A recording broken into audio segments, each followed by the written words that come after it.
Hello, everyone, and welcome to Original Message Deleted number 7. I am Topic, joined by Chris, and of course, Original Message Deleted is a tourney where we have very wacky comps. You have to play them and see the results. And Chris, how you doing? Good. Um, Excited to see the interesting comps Typh is cooked up. I got a chance to look at them just before tourney started. And, I'm almost convinced Typh is a sadist after seeing them. I mean, listen, from what I personally haven't seen them just yet, but from what I've seen before from this tournament series is that they can be very wacky, very out of the blue. So I wouldn't expect. You know what? I can kind of agree that Type may be a sadist. But enough of that. We have our first set for you, which is O2 POV versus Ink Floyd. I like Pink Floyd. I love the reference. O2 POV. Maybe they won't be O2. We'll see. Yeah. Um, be interesting to see if they actually live up to their name, or not. Especially with the different comps we're going to see and how the players are going to have to try to adapt to them. Because you have to figure out, okay, who's going to pick what? What do we have to pick? Because some of the comps, it doesn't specify weapons. It's two weapons, and you have to have two. The other two have to have a certain sub. And our first game is already starting, so we'll see our first comps.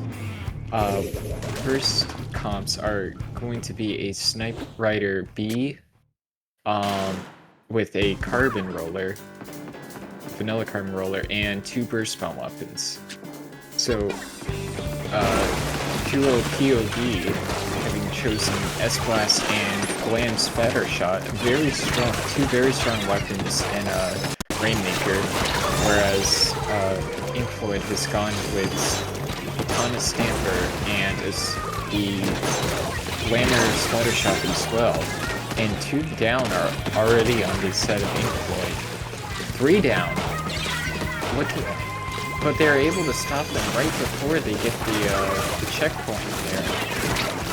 That O3 POV kind of stopped short, but not for long. As you see, using that Carbon to advantage plus the Guia Bomb from the S-Blast and do a lot of damage. Carbon, a nice double kill. Even though you don't have your Burst Bomb to work with, you still have the main weapon, which is a very, very big threat. And O2 POV and looking to just make sure this is 2-0 instead, as getting to 1.3 members down. No one is going to be there waiting to pick it up. They're going to pick it up. And that'll do it. Very quick game. They got in, they got the Rainmaker, they got the checkpoint, kept going, and a very, very quick knockout for O2. Yeah. Just they weren't able to stop the Carbon Roller. The Carbon Roller just kept getting pick after pick. It started with that double, then it was pressuring the pen. Then they were able to get another and just force their way up to the final check there. Yeah. And I think what really helped was the switch, or not the switch, was the difference between using the S-Blast, which with the Booyah Bomb, especially in that little corridor area, that, the elbow side is definitely seen as a more safe side. It's a lot harder to push basically on that side. So I can really say that they just kind of took it and ran. Because I think we saw the Carbon plus S-Blast, that kind of chip damage, even without the Burst Bomb there on the Carbon, did a whole lot of damage. And it showed, as that was like 50 to a minute in the game, and they just knocked it out. Really good there. So for our next game, we're going to be it's going to be on Clams and Mommy with the comps of Tintabrella Cream, which is the newest Brella with chumps, the Gold Dynamo Roller, and the Blobber Deco. So, and one pick for the last weapon. Yeah, it's not umami, it's a museum, by the Right. way. But yeah, very interesting. Is that, hold on, I believe you said the cream tent has chumps, right? Yeah, If I- Chump's missed. Yeah, so this is interesting. This is double chumps plus a kraken. You know what? If I were these teams, I would say running a Slayer weapon, like we saw. Maybe you run a Carbon, maybe you run a different roller, maybe you keep that S Blast because it worked really well. And with just how much paint these weapons cover, it's really helpful. Also, another thing, I could see a cooler weapon because these are Yeah, three these are. very slow weapons. Yeah, I was about to say these are very slow comps, so you have to pick something that can help stick with them. And we're seeing uh, almost actually really the opposite of that for both teams. With oh, never mind. I guess something Yeah, was wrong. yeah, I guess something wasn't right, but what we saw, both these teams went with the more aggressive route for their final comp. I believe O2 POV did run the 52, and then Ink Floyd ran the roller. And like I said earlier, these are two weapons that are very aggressive. They can get up in your face really quickly. But the space that's being taken by not only just the Dynamo itself, not only just the Blob itself with its really wide paint coverage, it just allows and the chumps as well, that just gives a lot of space for these more fight heavy weapons to work with because both those Yeah, weapons really want ink, they really want space to move around, and this comp provides it in spades. yeah, as well as area denial because Dynamo can cover a wide range of area. Blob can cover a wide range. Tent has its shield it can push with. And I think personally, I think the rollers can synergize better in this case because it can play very kind of hide and seek style where it plays more patient, whereas Gal is running in, throwing its wall out, and just holding space. Mhm. Um, which can work with the area denial of this comp. As well as giving it more fighting power, for sure. Mhm. So Yeah, and I think what is really gonna matter is, well, that depends if they do keep it, but I think the 52 itself can kind of not shut down completely, but it can kind of help invalidate tents because if you throw a wall at the tent shield, it just disappears, and that just takes a lot of pressure away from the enemy's tent, which is kind of what you want to do. You yeah, want to make sure that you are continually denying their space.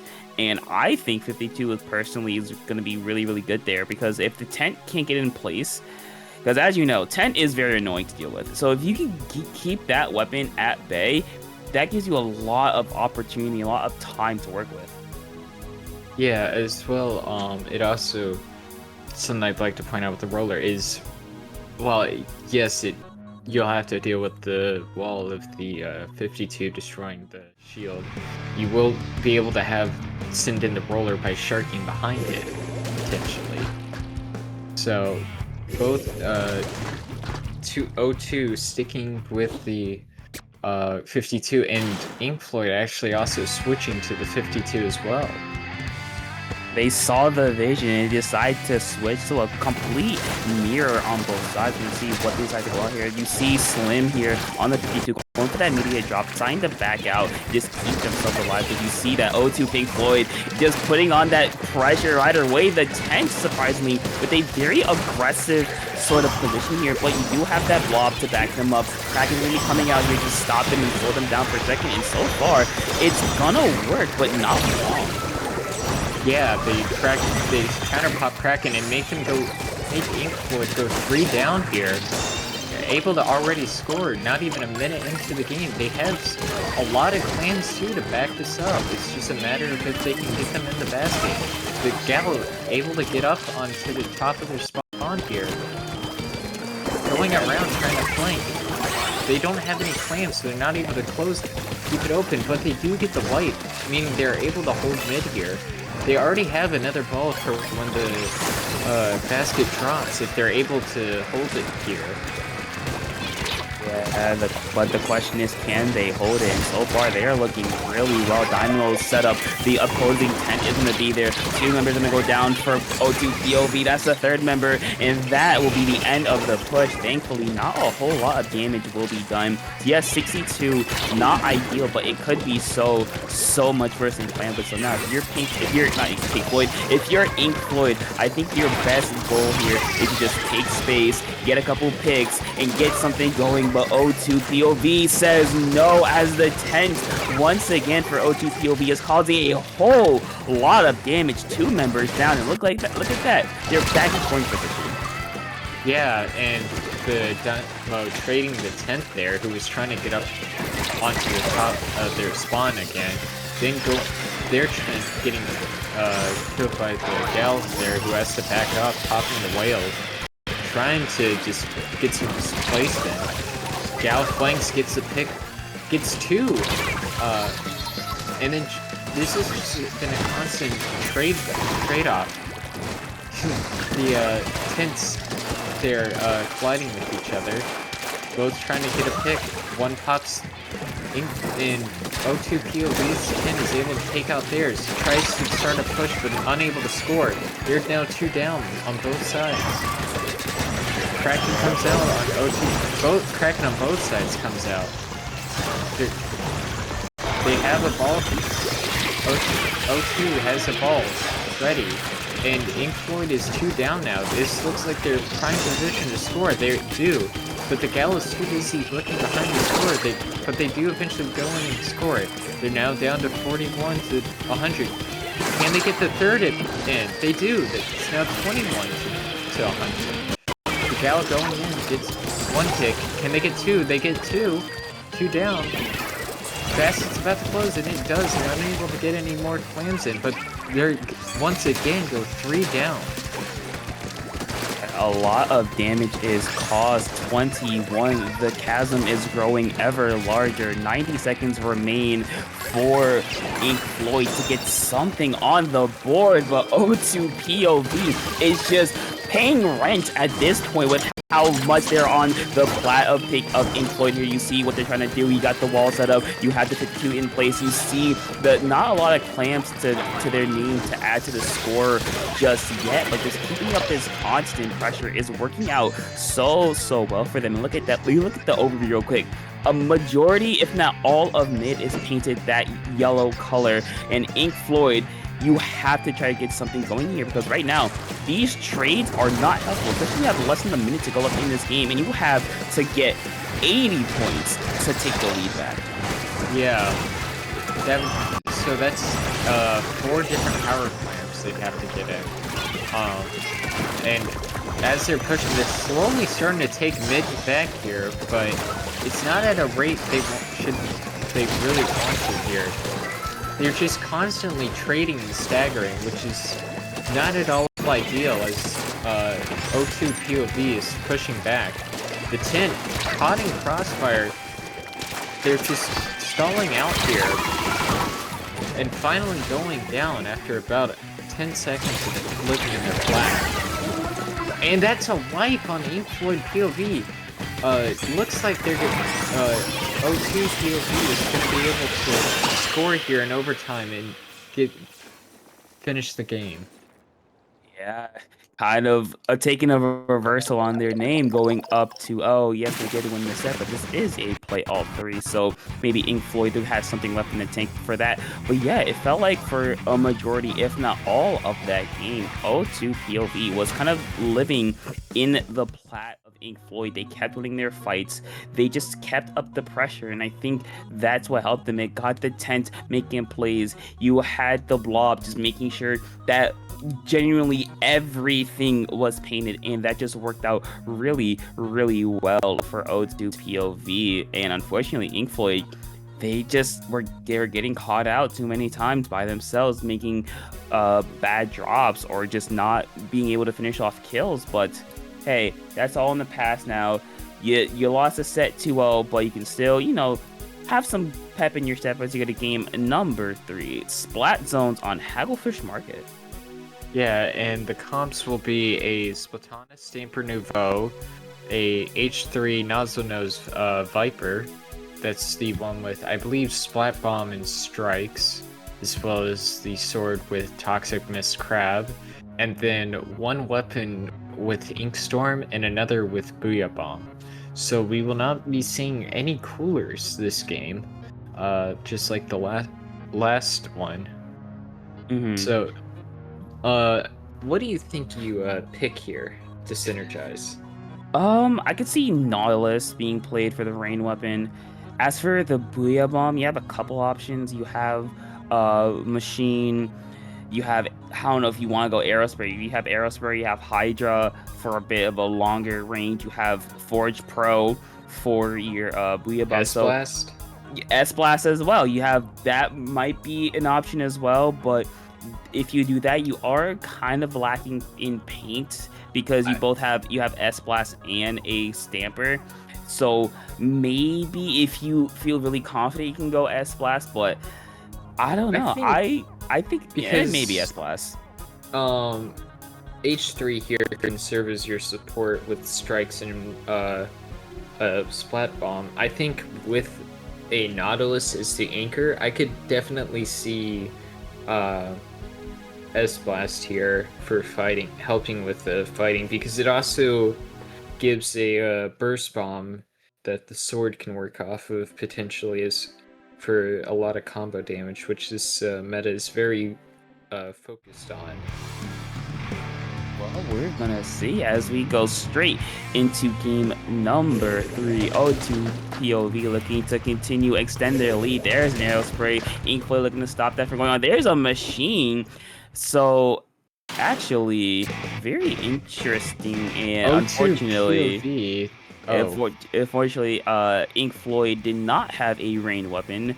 They had 52 instead, so they're gonna have to redo that. But yeah, from O2 POV, they went with, I believe that's the Bronze Splash. I want to say the one with I forget. I can't think of it. I haven't remembered any of the third kit weapons names. I think it's not Viper. I keep thinking it's Viper, but it's the one with Toxic Mist Rain, which means that they will actually have double mist. Interestingly. Yeah, and I think the idea for O2 POV is to kind of not stall out, but kind of make it mostly impossible. We kind of, but like you also want to, like, since double toxic mist can make it very, very hard to move towards the zone because it's consistently stabbing away your ink. So I think the game plan here is you want to like just pepper them with toxic mist so that they have literally nowhere to go with any resources. So then you just overwhelm them with both the Splatana main weapon. You can overwhelm them with the Splash main weapon. You can get the Viper in there. I believe that's the name of it. The H3 Viper in there for some damage. So I think that's the game plan. Though I can't say for sure. But that's my best guess. Yeah, because it's also interesting. They don't have a lot of fighting power because Aerospray can't fight at all. H3 is a very difficult weapon to fight with, as it has one of, if not the hardest one-shot in the game. And Splash has, as of recent, been picked more for support. And that's a... that's the Rain Big Swig on the side of Inkfloy. I was thinking it was the Splashdown one. But very interesting to go with the Big Swig here. For sure. But also, it makes sense. It covers a lot of area with just this normal like swing, so you can kind of contest zone really, really well. Inkfloy is doing really good here. But you have that crab that can make a little bit here with the strikers coming out for O2 POV, along with the Booyah Bomb, putting up a lot of pressure onto the zone. They yet to recapture there. They're going to capture the zone. Crab in the middle of the zone, trying to put up some pressure. They're going to go down as well. As another one for Inkfloy going down, but 2 down. for O2 POV. So Ink Floyd showing a lot of fight here, and I think that switch over to Big Swing is helping because it just covers so much area. Yeah, as well as having an actual, it's now an actually decent weapon with a potential one-shot here. The thing you have to also be careful with the Booyah Bomb is that sword, because it has the opportunity to do what's called a Booyah attack, where because of the way object damage works, when you come out of the Booyah Bomb, it can just one-shot you with the Charge Slash.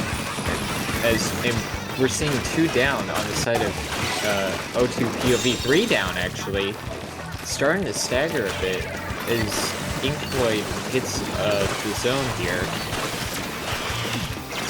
To get the zone, looking for a little bit more. Booyah Bomb in the back, not quite able to get the pick on the Stamper. One member is going to go down for Ink Floyd, 1-for-1 trade. Strikes coming out on middle of zone, trying to neutralize it. They are neutralized it for a second there, but Ink Floyd are not going to go away that easily. Popping a Booyah Bomb on the zone as well, not quite able to recapture it. O2 POV fighting their way back in. They're able to get it, but can they advance? But so far, every time they've gotten the zone, they've been met right at zone. They haven't been able to get any further into the plat of Ink Floyd here.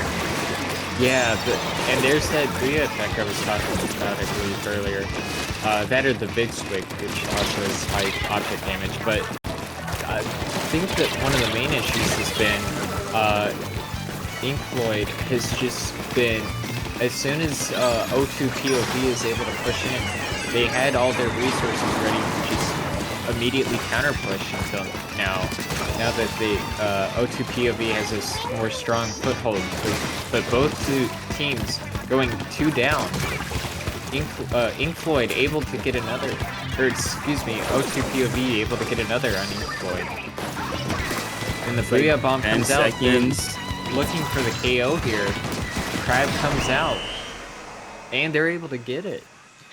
Yeah, a little too late on the Crab. It took a little bit, but once O2 POV got in the bait, once they got in zone, once they got to the court area, they were just able to lock out, and ultimately it worked out. I think Ink Floyd kind of hesitated a little, not hesitate, they kind of overthought it a little bit, and they were trying to make it happen right, but they're a bit too hasty, and unfortunately that led to their downfall. They did stagger a little bit at the end there, but unfortunately that's just gonna be the end for it. And O2 POV with a very strong showing, a 3-0, so hats off to them.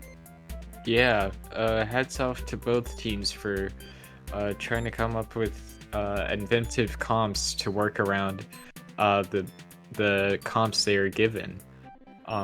This involves actually a lot of kind of problem solving in theory crafting, kind of what you want to use, and given the weapons you're provided, what are their strengths, what are their weaknesses, how can we help determine them, help strengthen them, or cover the weaknesses. With that, that'll be it for round number 1, but don't go anywhere because we'll be right back with original message deleted after a quick little break.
And welcome back to round 2 of Original Message Deleted.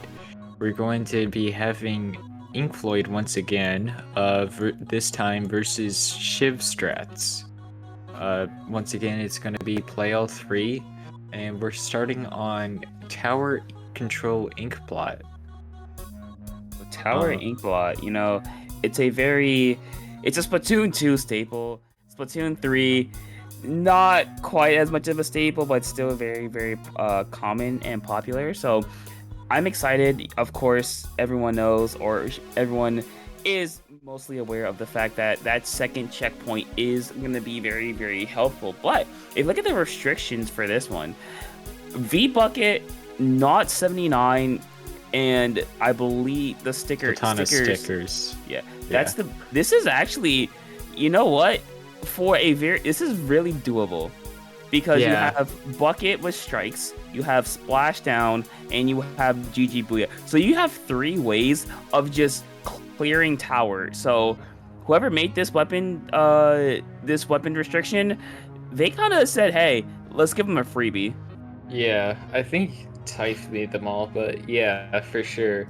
Now, I think for the first weapon, there's 2 real options. The fun one, which is V-Delete, or that. I was gonna say or Zap, but we could go Leader instead, or Dread D, I guess. It's surprising. So we're gonna have a Leader on the side of Inkfloyd and a Dread D on the side of Shiv Strats here. very interesting indeed, but the leader for Inkfloyd already putting in work, getting a nice snipe there, giving Inkfloyd a lot of space to work with the shift rats, having the backup really far to keep themselves alive. And you see already both these teams trying to fight for that back area, which is very important for the second checkpoint. Splash up coming out, gonna get one, looking for even more. The bucket or the Dread D, they're gonna go down. Strikes coming out for Shift Strats, but not quite able to get anything going. Bucket's gonna get one kill, looking for even more, but not quite able to get anything. And Inkfloyd just kind of coasting towards that second checkpoint with a nice kill on the side of Inkfloyd there to keep it going. Yeah, they're just keeping up the pressure, constantly having Shift Strats staggered. The bucket gets the pick on the leader though, and Inkfloyd is now 3 down, with the Shift Strats retaking mid. They're able to retake mid, popping strikes a bit preemptively, but to keep the space is what's important. But now, if you're Shift Strats, you've seen what Inkfloyd can do. Can you respond, and can you really deal with the leaders? I think that's the biggest problem. Commentator Sparrows Wide Ojo with a nice 60-degree snipe there, getting the wipeout as well. And Inkfloyd are gonna keep the ball rolling as they're able to get past or get up this ramp with no real competition. Yeah. It looks like Inkfloyd is already in their bats, which is really where you want to be. It puts a lot of pressure on the opposing team. And talking Tri-Strike there, not Tri-Strike, triple splash down to get rid of the Booyah Bomb. Nice play there. Not trying to stop the tower. Gets 2, but they get all the way to 7, getting 3 and a wipeout. Yeah, and Inkfloyd to get a wipeout. Already at 7 with Shift Strats not even scoring a single point yet. Yeah, if you're Shift Strats, you need to survive on defense, but can you turn it into offense is the big question here, because now with a lot of space to work with here, 90, they're starting to get on the board here, 90 points going towards that first checkpoint. Splashdown, a bit aggressive, not quite to get the leader, but putting a lot of pressure on it, and not unable to complete the kill. Leader stays alive and to be a thorn in the side of Shift Strats. You see both Stampers going at it. One's gonna win for Shift Strats, looking for even further. Splash coming out, not quite able to get the pick for Inkfloyd, but you see Shift Strats, they're not going away. They are keeping in this fight. You see the Knot kind of just trapped in this corner here, able to pop out, get a kill, and keep that tower right before that first checkpoint. Yeah, 2 down on the side of Inkfloyd, and the Knot falls into the water trying to get onto the Ink rail there, unfortunately. And Shift Strats is able to hold mid so far, not pushing the tower though. Which you really, in tower control, you really want to have that tower constantly moving forward, giving you that special advantage to keep kind of snowballing the tower forward. But the Dread goes down, and that's 2 down for Shift Strats. Strikes are popped by the bucket. It helps stall the tower, but not really able to continue the push here. They're trying to get up into their bats, it looks like, but they're just getting stalled out here by the strikes on Inkfloyd's side. Trying to get past that first check. They go 3 down though. It looks like this push is over, but the bucket is able to get a pick here. They pop strikes and somehow able to live through it. Actually, never mind. The Sword is able to find a pick on them before going down themselves. A lot of damage is going to be done. Shift Strats still a long way to go. 35 seconds remaining. Actually, we're gonna see the wave you're getting to, not something you see every day.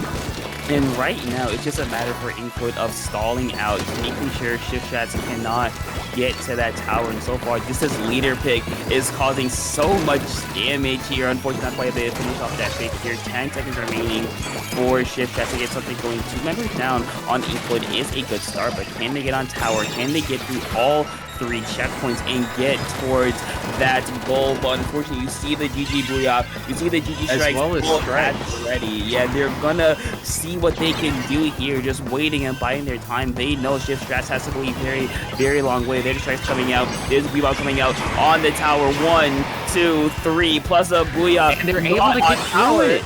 Not on tower, getting get a a wipeout. Uh-oh, Shift Strats, a long way to go, but they are slowly approaching that striking distance here. You see, Bats are going to be cleared out. That leader, still the biggest threat to Shift Strats. 1v1 now, or one member going to go down. 3v3, 2v3. Tower being attacked by the Bucket and Ink Floyd. A little bit dicey at the end there, but they're able to hold on and fend off Shift Strats' last second attempt at a comeback. So very much closer than they would have liked for game 1. Yeah. I think Ink Floyd really should have finished that off sooner with having both Booyah Bomb and Strike. It's really 4 different opportunities to retake the tower before while they're forced off, but they popped it all at once to try and force it on, which they somehow the other team, Shift Strats, was able to stay on and push quite a bit farther, but unfortunately, eventually they were stopped there. Yeah, very unfortunate if you're a Shift Strats, but hey, you got some momentum for game number 1. You can come back in game 2, which is going to be on Rainmaker Scorchboard. So I'm interested to see what the gimmicks for this one are. So the gimmick is... I see. Yeah, is this is what I was talking about with the Satanists, or not Sadists. Yep, I Sadist agree. thing. Clash Blaster and Triple Angle Shooter. Yeah, have fun with that. I'm glad I'm not playing this.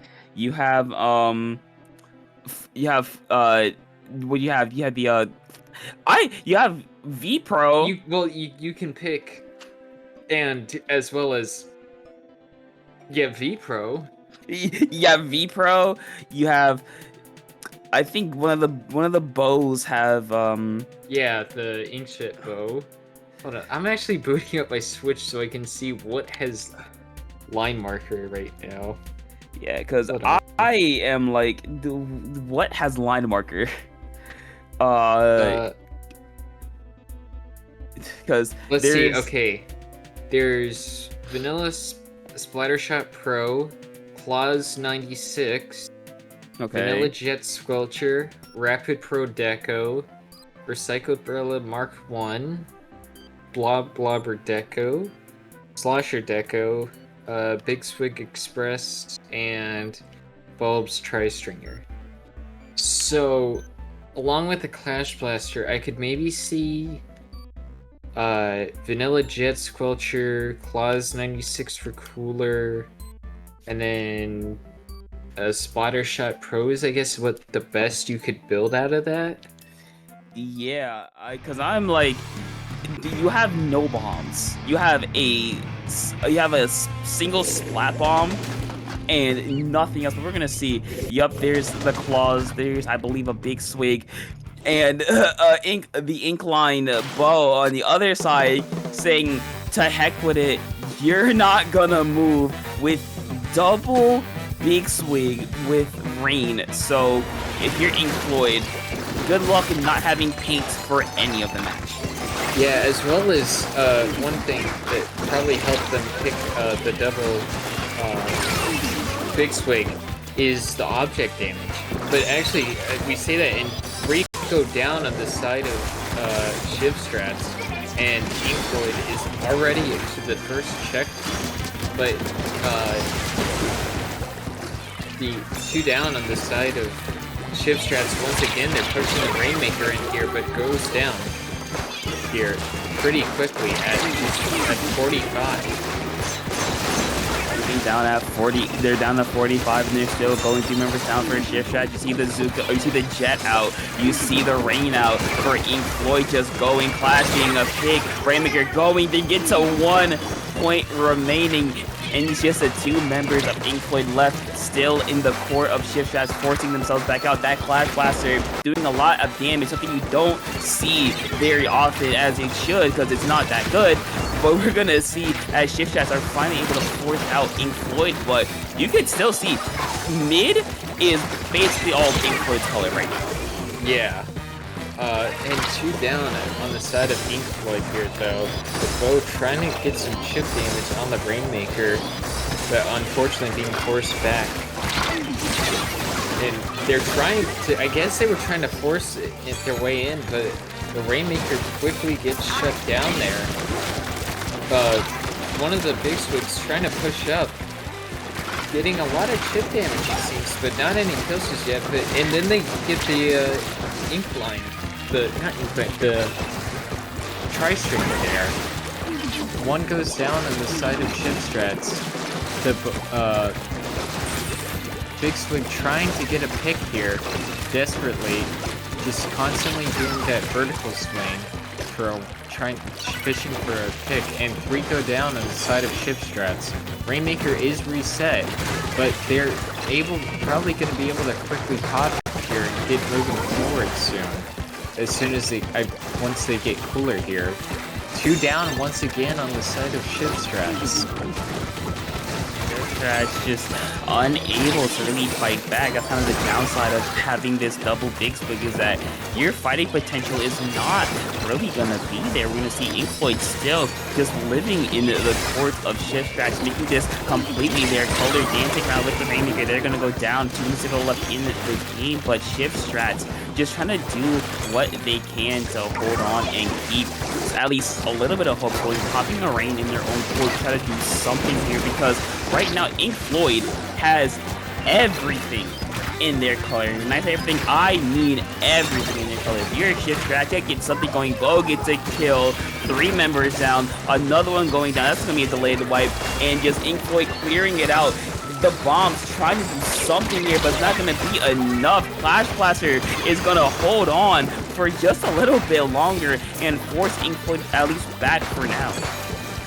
Yeah, they were able to get it to 1 point again, but not able to confirm the knockout there. Zuka comes out trying to get a kill, unable to, but forces them off of the ramp there. Clash having to back up. There's a Big Swig behind check. Gets a pick on the Clash Blaster. They're 2 down. Putting more pressure onto Shift Strat here as the Quaz 96 goes down. The Big Swig goes down. We're 2 down again. Big Swig goes into their base and gets a pick. They're just constantly getting staggered here, and they have the Rainmaker. They can just hold it in their spawn here for a long time and stall it out, but it finally does go down. Oh, and there's a DC on both sides here. Unfortunately, it is too far in the game to reset, but thankfully, because it is on both sides, it is at least equal numbers. Although I will say, I think it affects Shift Strat here a lot more with it being the 96 gal that went down. But the Rainmaker is picked off again. Cooler coming out on the side right here. Yeah, Inkfloyd able to hold on, because without that 4th person Shift Strat's offense, it's just going to be completely neutered. An extra kill for the road, why don't you? And that will be it. Inkfloyd, even before the DC just completely took over, they got mid, they lived in the court of Shift Strats for what felt like, or basically what was, the entire game. They got to 7 and then to 1 and just kept it pushing. So good job to Inkfloyd. Unfortunate about the DCs, and that will be the set win for them. But of course, this is a play all 3, so maybe Shift Strats has a little something here to get back it, or to at least get a moral victory as we go to game number 3, Splat Zones on Hammerhead Bridge. Yeah, it's kind of hard to have good morale here after that, but the this is definitely a very unique set of rule set for this comp. It is new Squiffer and Reflex Deco, but the remaining weapons must have 200, specifically 200 points for special. Which I'm not aware of how many weapons have 200 points for special, so they're gonna have to quickly, look through their mains and see if they can figure out what has 200 points for special. I'm looking through kind of my list right now, and there's Tetra, Vanilla Dually Squelcher, V-Splash, trying to think what else here you could pick. You could pick Zap, Neosploosh, Forge. There's actually a surprising amount of weapons here that you can pick, for sure, to make this kind of comp work.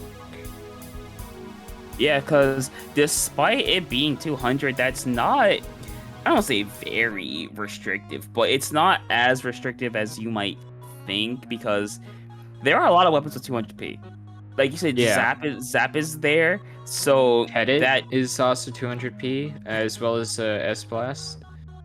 yeah, so you have options. I will say that, but it's just what I just wonder how quickly these teams are able to adjust to those options, because unless you play the game a religious amount and every weapon a religious amount, I doubt that they know exactly how much ink every single weapon has. So I'm pretty sure they're like looking through this as they go and like, okay, what has 200? What has 200? What can I play? So I'm curious though. I So think what they decide. the strategy you do to figure it out is everyone looks through their mains, sees what has 200, and then you just go from there on choosing who picks what. So it'll be interesting to see here what these comps are. We're gonna see Bucket and Splash on the side of Ink Floyd, and a Vanilla Gal and a Flingzer Roller on the side of Shipstrats. Yeah. As well as I'd like to point out, opening Gambit, Respawn Punisher on Ink Floyd's script. And you know what? It works right there.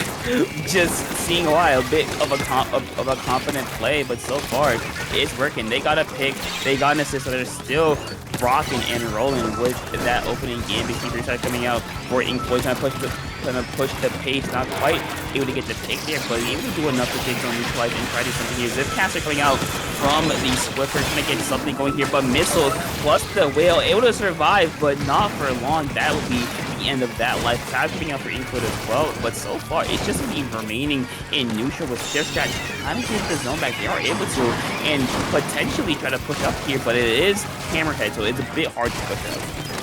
Yeah, one's down on the side of both teams, so Shipstrats does have a Wraith Slider ready that they can use to kind of force themselves towards here, but they do pop the slider, and it's immediately picked off, as well as Ink Floyd popping their slider and immediately able to achieve zones. But Reflex does go down here. Gal gets traded back on the side of Shipstrap. The Squiffer able to, it's just non-stop trades here.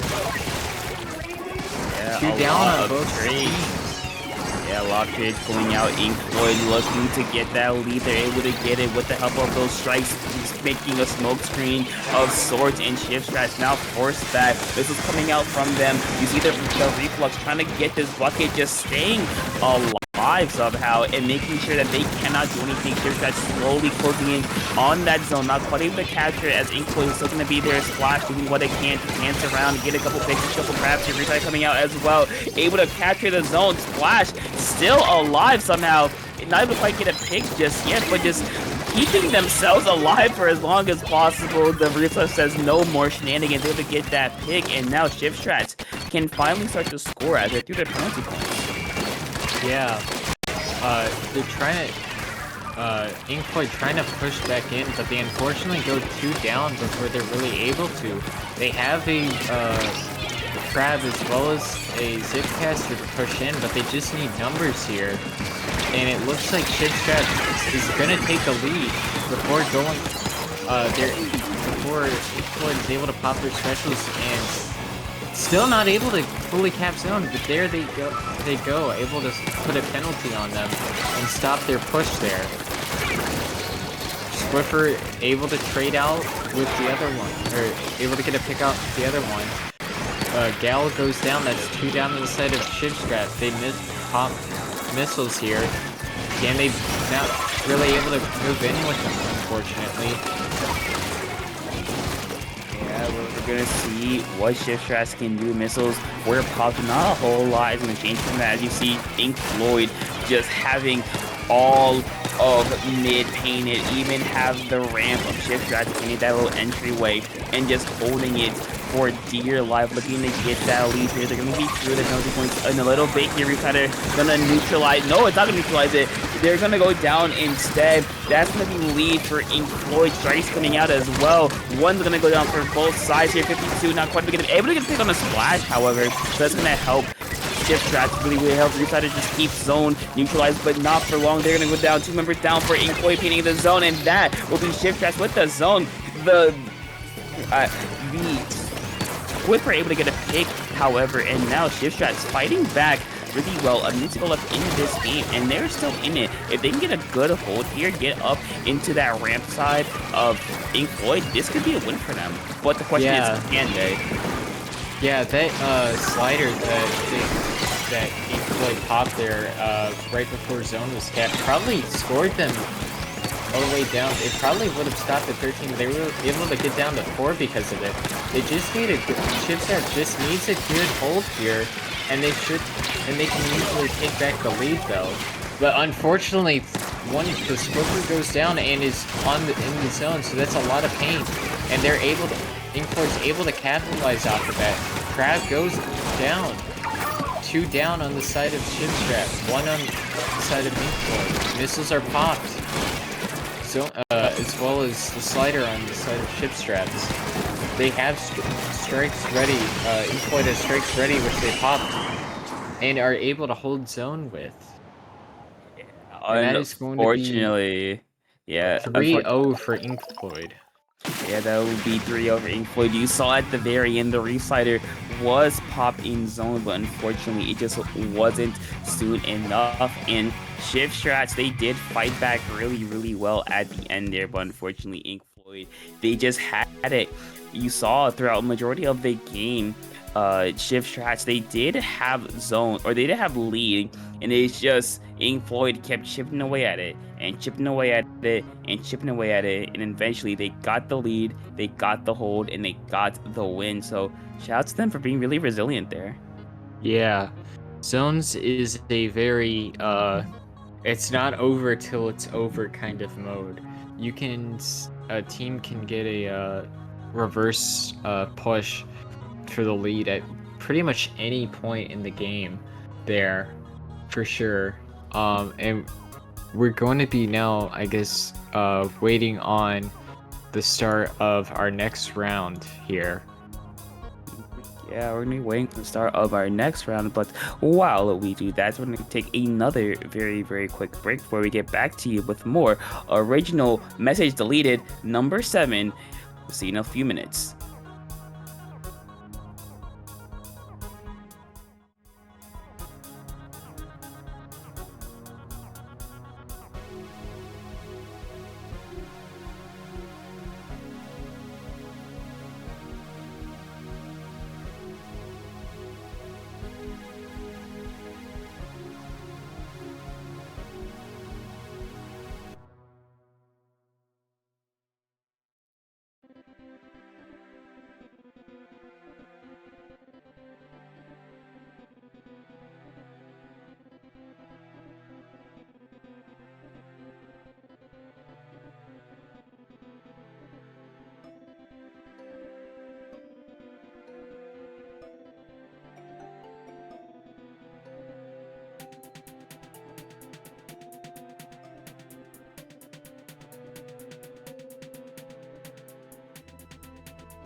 Well, welcome back, everybody, to Original Message Deleted number 7, the tourney with very wacky comps that you're forced to play because our head TOs are sadists. I am Topic, joined once again by Chris, and for our round 3 today, we have, I'm not kidding, this is the pickup team name, Anime Girl Makeout Session versus Ink Floyd.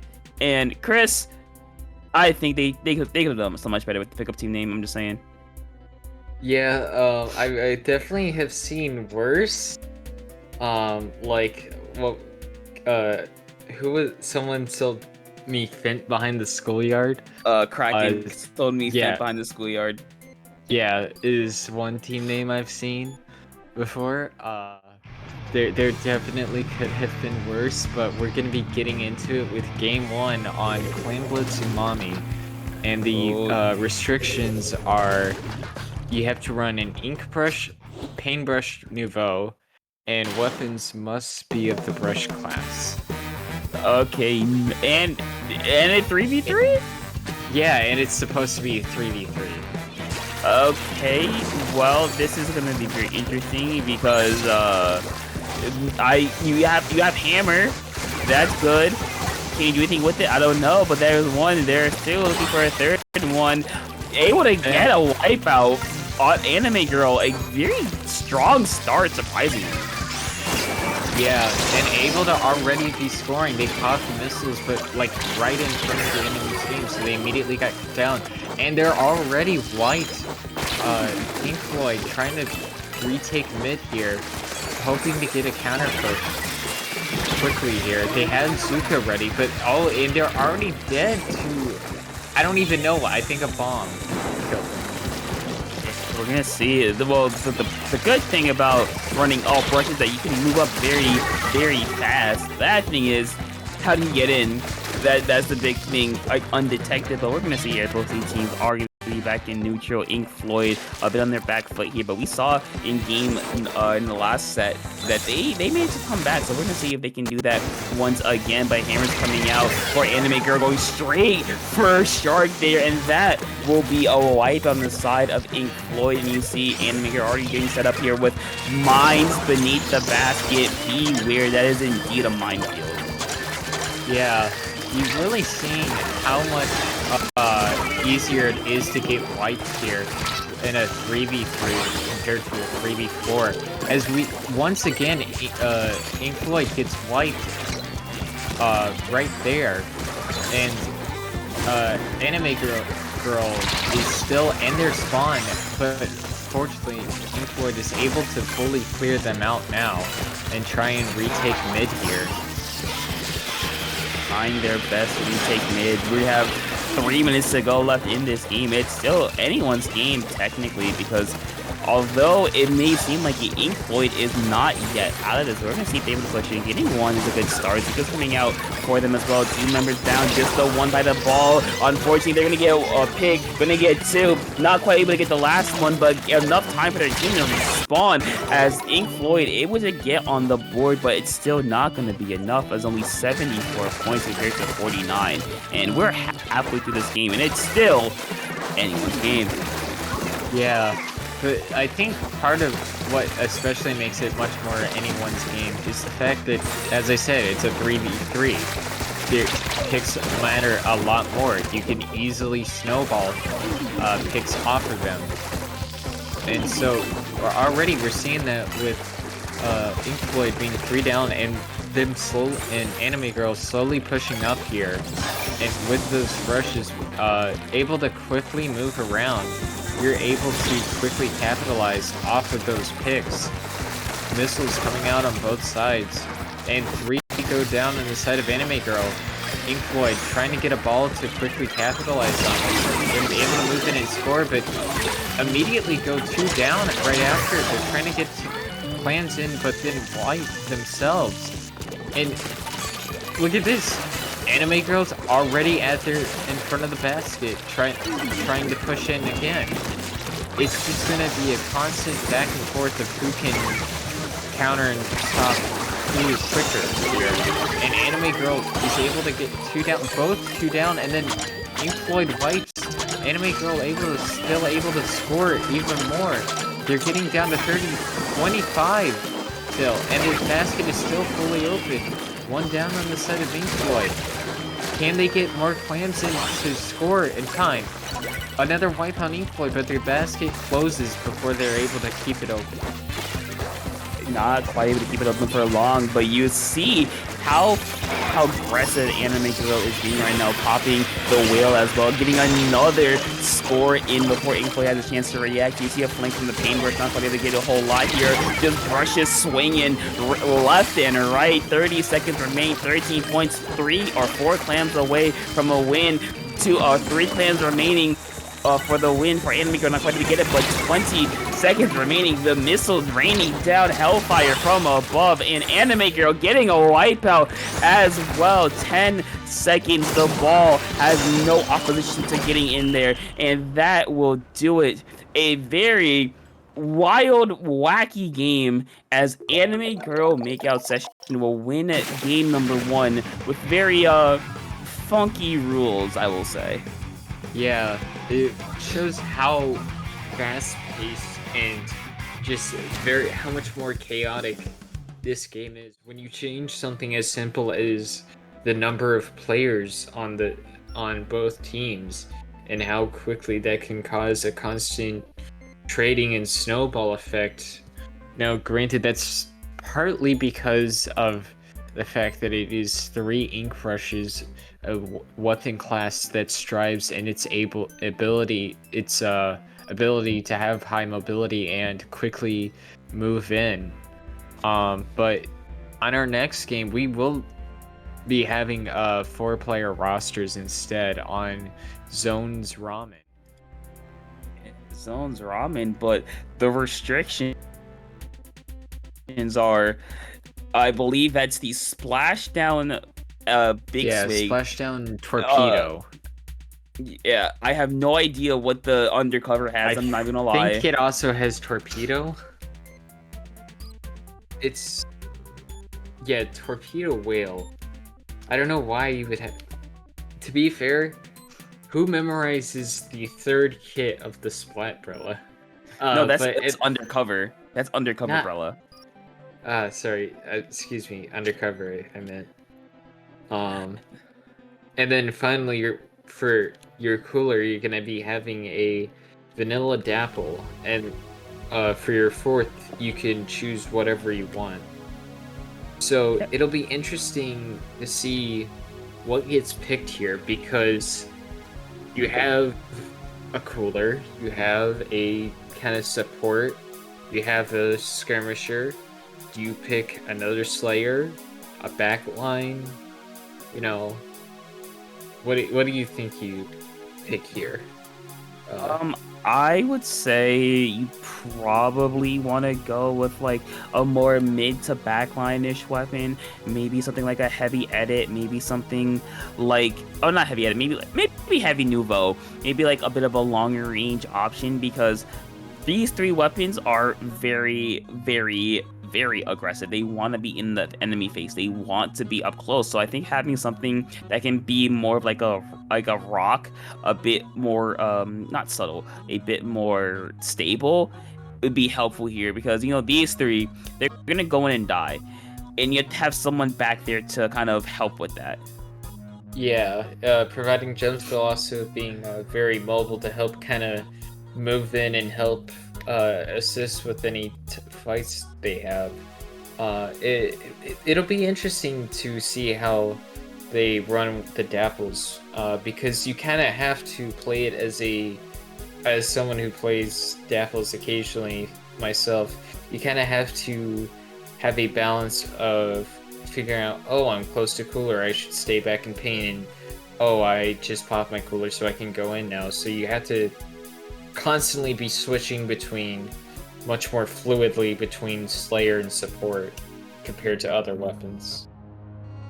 Yeah, you definitely have to, but we're gonna see both these teams really trying to think about what they're gonna do, because this is a very interesting map mode and comp kind of thing, because you can definitely run aggressive, but the question is, do you want to? Do you want to commit to that? But we're gonna say that both these teams are ready and raring to go. Let's see what they decide to go. I believe that's a Nautilus and a sticker stamper. Very interesting from both sides here. So Yeah. you see one with Anime Girl going with that more mid-liney support weapon, while on Inkfloyd they're saying, to heck with it, we're going all out aggressive, stop us if you can. Yeah, also some interesting I noticed was the builds for the Dapples on both teams. Anime Girl going with a build of QR for a more aggressive playstyle, while Inkfloyd is running a main of charge and special power for more support. And here we're going to see 2 down on both sides, constantly training. Anime Girl's holding the zone here. Hold the zone and looking for an opportunity here. They pop Splashdown. Unable to get anyone, but it does neutralize zone for a little bit to stall out the timer.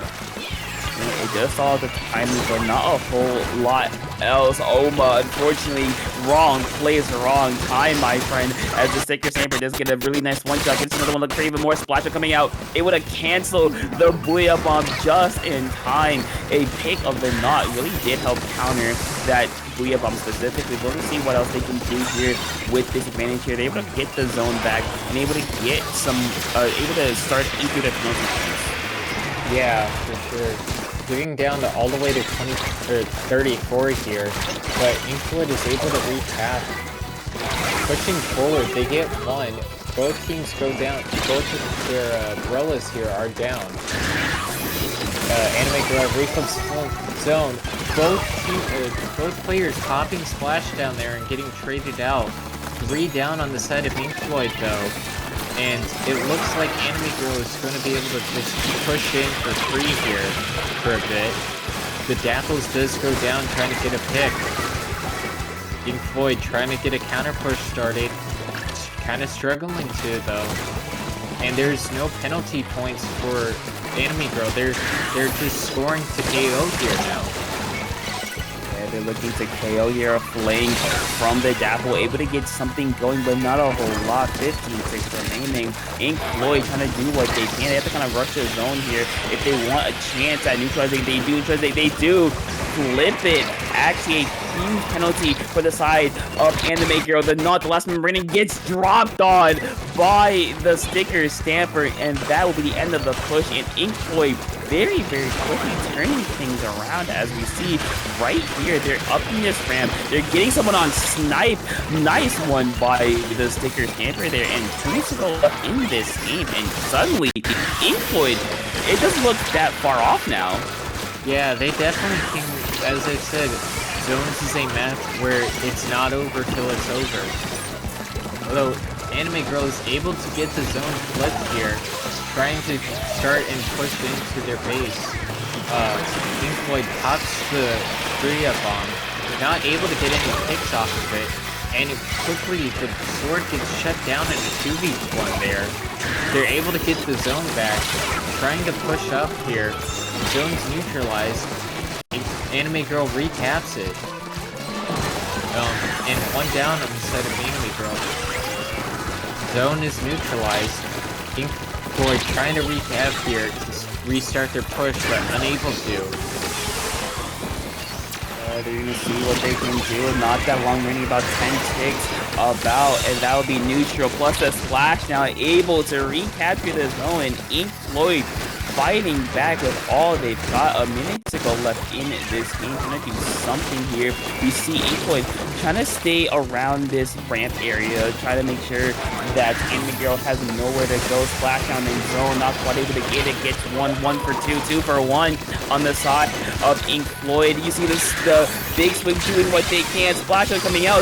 The Splashdown of their own, able to get 1, looking for even more. Just staying alive and being a nuisance to Anime Girl, but they're gonna go down, and 30 seconds remaining. If you're Inkfloyd, you have no choice but to go right now, but Anime Girl is prepared and ready to stop any advances. Yeah, as well, they also have a very, it looks like the timer's gonna go out and they're gonna KO before the timer fully runs out. It's already down to 3-1, and that's a KO for Anime Girl here.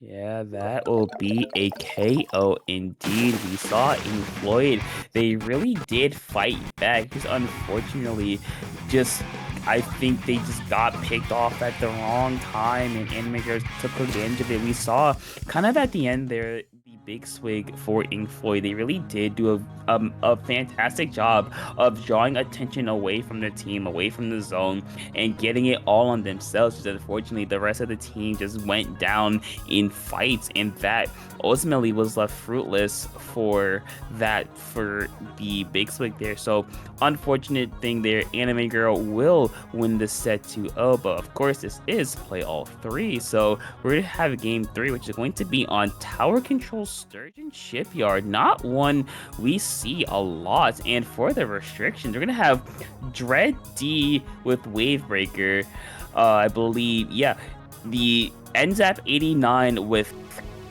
Chumps, I believe, and double curling.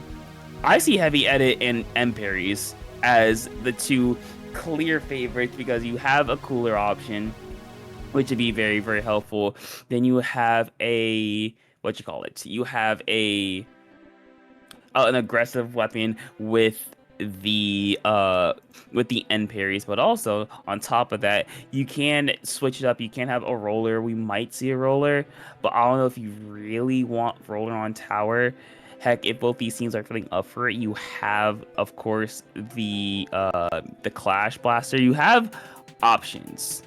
So I think that you definitely have room to work with. You have a lot of, I won't say you have a lot of creativity, I will say, but we will see what these teams do decide to run, as you know, both their teams are getting set to getting ready. If you are Anime Girl, you know, you won the sets, you're feeling nice, you're feeling good, you did win 2-0. But if you are Ink Floyd, you know, you had some close games, you had some close games, especially that second game where if only you held on a little bit longer, because it was, for the most part, it was, you know, one-sided, but they did manage to bring it back relatively nicely. But we're gonna see both these teams are ready. Anime Girl looking to at least capitalize on this 3-0, bring out a Heavy Edit plus, I believe, the Rust Wiper, and on the other side, Sploosh, and again the Rust Wiper. So very interesting for Ink Floyd, no cooler, while Anime Girl decides to go with that Heavy Edit. Yeah, I'm interested to see how the Sploosh pick works. I know several people who in the low level who would be excited to see this pick here. Sploosh, while not being the best weapon, is definitely a lot of people's kind of favorite for its kind of rat playstyle. And 2 down though also on the side of Ink Floyd. Anime Girl is already. Oh, 3 down suddenly on the side of Anime Girl. They were at the first check, but then the Wiper hits a pick and then jumps right off the map. Yeah, they had to work a bit under the deck, unfortunately, for that Wiper player. But now you see Anime Girl, they're still in a strong position here. You see the Dread doing a lot of damage, getting Shark there on Spinner, which is very important for this map. You want to get Spinner so you can get on the enemy snipe as soon as possible, get a bit of clearance towards that first deck. When you see someone else as well working below the deck, and unfortunately it happened 2 times. But we're gonna see Anime Girl still, like nothing ever happened, just keep it pushing. But Ink Floyd able to just hold on for just a second, but the Zuka able to get one, looking for even one, not quite to get a second kill, but getting towards that second checkpoint, just holding on for dear life is Ink Floyd, and they will stop it for now. But can they get any points on the board is the question. Yeah, 3 down on the side of Ink Floyd, so it looks like this, in a wipeout, it looks like this push is not stopping anytime soon. Ink Floyd trying to get set up here for a KO. They have the Zuka, they picked off the Zap, the Wiper is trying to push up here to stall. Sploosh pops Hammer, it's unfortunately not able to stop anyone. And that's going to be a KO for Anime Girl. winning this 3-0. Very good about Anime Girl. They, there's a little bit of a hiccup there in the middle, but they got over it. They kept it pushing, and ultimately just kind of won the game. They kind of did what they wanted to do. They got the picks they needed. They got control of Spinner. They got control of Snipe, and they just kept it moving. So shout out to them. Good job. Yeah. Good job to all the teams that have played so far. And with that, that is the end of groups, and we will be going into bracket play now after this quick break.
Welcome back. We are going to be now starting brackets with semis. And for the first set, we will be having O2 POV versus Shivstrats. We didn't see these teams, at least on stream, play each other in groups. So we'll be getting to see kind of unique kind of plays here. Against what these teams playing each other here. And to start off, we're going to be playing on Rainmaker Crableg. Yeah, a map mode you don't see very often. And speaking of crab, I think the teals like crab because we're going end parry dualies plus triple crab. Now, I can think I love of, the TOs. that is debatable, but Okay, you know, I love them for this. As a V dually main myself, it has everything I love in this game. A Dolly and Crab. Well, they have regular dualies. They have V Pro. They have the new charger. They have heavy. They have splash. They have stamper, I think. So Yeah, you have a lot of options. Yeah, you actually have a lot of solid options here. And we're going to be starting it off already. On the side of O2 POV, we're going to be seeing an N-Parry, Sword, Blaster, and Splash. And on the side of Shipstrats, a Splash, V-Pro, and Blaster. Yeah, both teams interesting. Decided to go with that. I believe the Comet's Blaster and the Splash. You have the Splash for a lot of speed. You have the Blaster just for that AoE entry. So far, O2 POV with a nice direct is gonna get this scoring started as they're able to quickly get through that first checkpoint in 30 seconds, and they're gonna keep on going. Yeah, they got on opening there. They actually got a delayed wipeout. 2 crabs being popped here, as well as the splashdown. Finally, someone picking up Randy's another crab, but that's a wipeout, and it looks like they're gonna immediately get the I believe that was sub-minute knockout here by O2 POV. Yeah, they got the belts out for sure, and just Shipstrat just happened to be there at the wrong place, wrong time. I mean, the use of all 3 crabs, the Blaster getting a couple picks in mid to get the scoring started, and just taking that top right side and just going and going and going, popping the crabs there to clear out even more space. So it just O2 POV, very strong, very quick game, but that's Rainmaker. Sometimes that just happens. So we're gonna see if Shipstrats can bounce back a little bit, as we're gonna go to game number 2, which I believe is going to be Clam Blitz on Manta Maria with the Dynamo with, I believe that's Whale, I want to say. Whale Splat Bomb. The Dynamo with 0 weaknesses, according to Sheldon himself. Yeah, and you have Splattershot Pro plus the Glitters L3 Osnos, which I believe is the one with Flat Bomb, Inkjet. Inkjet, and then you pick the teams get to pick the last weapon. I'd like to point out, Manta Maria Clams is not a map mode you see that often in competitive play. I think I've seen it a couple times, but it's not very common. Well, Triple Crab is also very uncommon, but we did see that. So, nothing is off the table. But for that last weapon, honestly, I could see anything. But, if there could be maybe, if teams we've seen it before, a 52 potentially, S-Blast, maybe they have a cooler option with NZAP, heavy edit. If they're feeling a bit frisky, they can get Dapples for a very aggressive cooler option. So I'm intrigued what they're gonna do with that flexible weapon spot. Yeah, it'll definitely be interesting to see what these teams pick as a 4th weapon, because there are definitely a lot of different options you can pick to cover different spots in the meta here, or in a comp. So it looks like we're going to be seeing a Tri-Nouveau on the side of O2 POV and a Ink Brush on the side of Shipstrats. Yeah, very interesting. O2 POV, of course, sticking with that cooler option. They like it. You have the fizzies as well. But Shipstrats going with the rat weapon, you will say. And so far, the rat weapon has gotten a pick as 2 members down for O2 POV. A very, very bad start for them, but very good start for Shipstrats. As you can see, the brush starting to get to the pier on this jump side, just waiting and biding their time, able to get on the street, looking for something in Dynamo, able to get 3 members down for Shipstrats. It's just the brush getting away with their lives, but O2 POV recovering very nicely there from a very bad start. Yeah, it looked like the brush would have been able to quickly get into their basket there, but they were able to get some picks to force them back quickly enough. And we're gonna have the same Inkjet come from both sides, but Shivstrats is actually gonna get a pick on O2 POV's Jet here. The Dynamo stuck on brakes. Gets picked off by the L3. L3 having trouble here. Tries to back away but gets picked off here.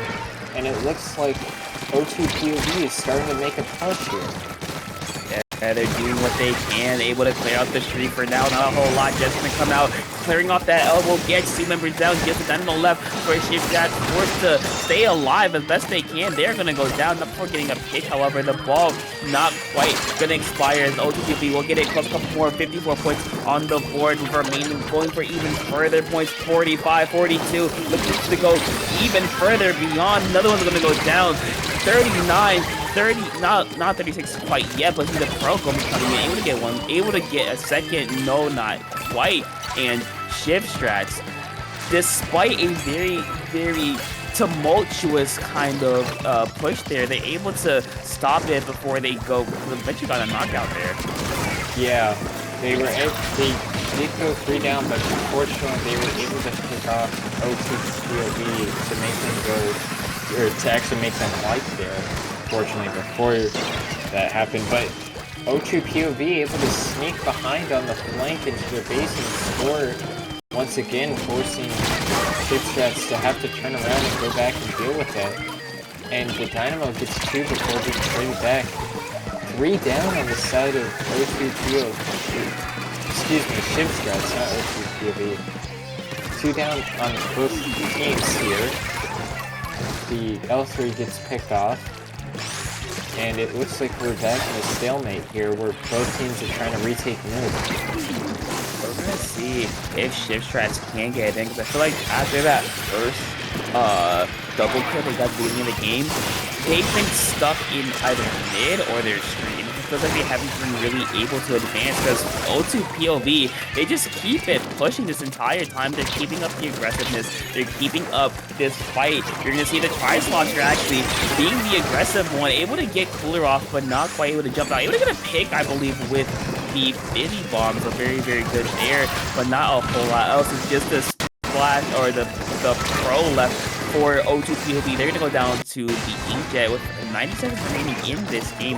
Shivstrats has still yet to score, so they still have a long, long way to go. Yeah, for sure. That Brush is probably going to try and get it, wanting to get in there, but that L3 unfortunately picked off by the Tri-Slots in there. Both, I think O2 POV is just looking to just hold mid here, play defense, although both teams going 1 down with their pro. 2 down on the side of Shivstrats here. This is not looking good for Shivstrats. That's not really what you want to be doing when you have to score 60 points. And what is most likely going to have to be in a single push. Yeah, 30 seconds remain in this game. Shivstrats, they need a ball, they need a way in, they need consistent picks, but O2 POV are not letting them have it. You see they have a Cooler at the ready. Inkjet and Crab are gonna be ready. You're gonna see the oh L3 no, almost falling there. But not quite yet, gonna go down. Getting jumps though, not quite able to. The ball will disappear, but 13 seconds remain for Shivstrats. You have to get the ball. You don't have one on the board right now. The best on the Dynamo who has 6 clams, but they're gonna go down. No one else has clams, and that will do it. O2 POV will get the win and will move on to grand finals, as this semis is only a best of 3, so shout out to them for a very, very nice, very, very clean 2-0 sweep. And Shivstrats does have the opportunity of still finishing a 3rd place match, since this is a single elimination. Therefore, you get a 3rd place match in semifinals.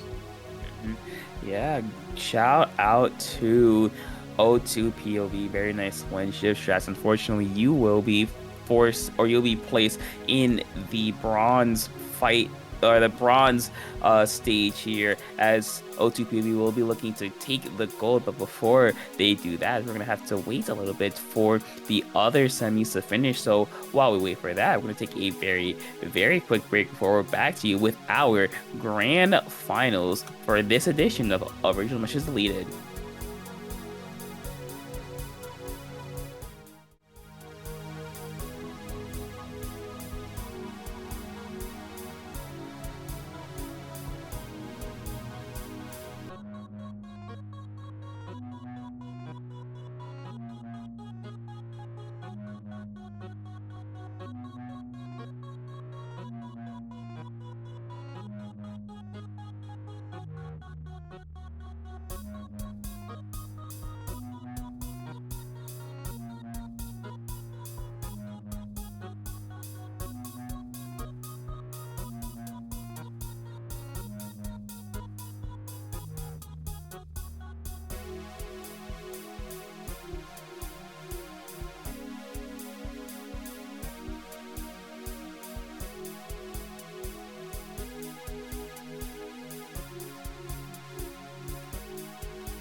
Hello and welcome back to finals of original message deleted.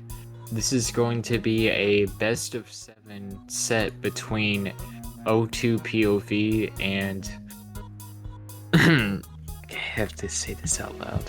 Yes, you do. Do I really? Yes. Anime girl makeout session.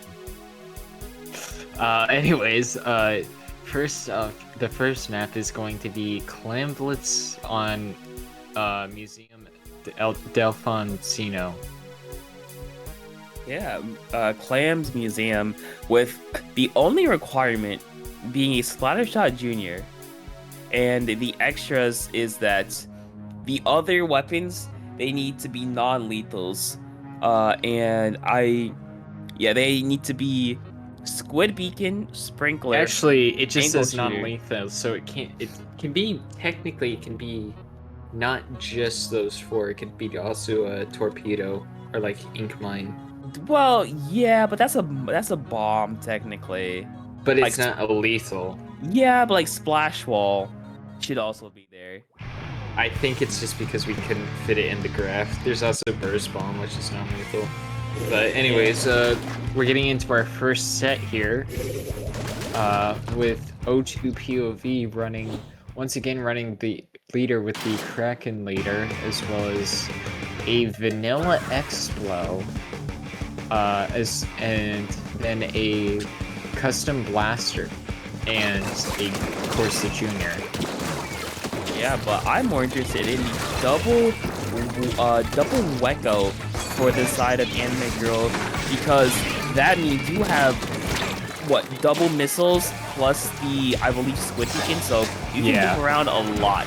But can you get in? That's the real question here. And the rain already making its mark as just getting a pick and getting O2 POV a chance to get in here. Yeah. Though the Expo here does get stalled in the ink here. A very critical weakness of the weapon. And 3 down for O2 POV, but that blaster is able to hold the ramp well here, getting a pick on the Nautilus, but it does get solo missile here. 3 down actually on the side of Anime Girl. And it looks like O2 POV is quickly re-pushed back into Anime Girl's space, or flash. For the push in, the junior actually getting a pick here, popping the bubble, getting some space for O2 POV, but Anime Girl just holding firm and holding shot, make sure they can't get a whole lot else. No points have yet to be scored. We are about 2 minutes into this game. No one has yet to score. Bobby gonna go down there to the wiper. You see Anime Girl doing what they can, pushing up, trying to get on plat, but they're gonna be stuck here thanks in part to that leader plus Expo.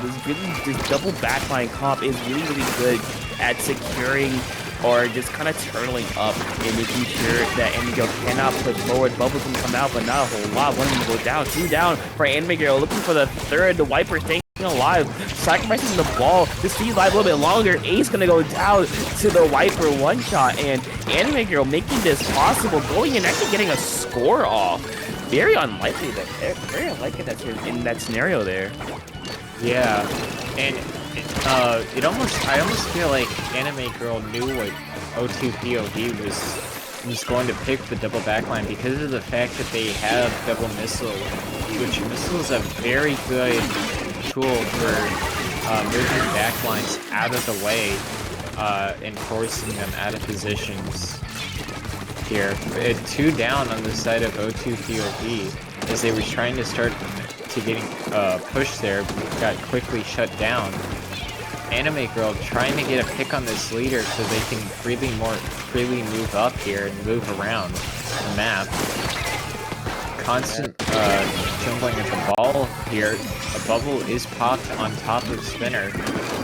O2 POV trying to get a pick of the leader, but decides to pop the Kraken in to force their way in. They're trying to look for a score here.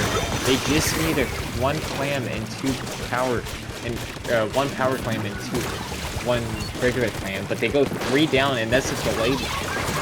almost was a delayed wipe there. And 2 down for Anime Girl.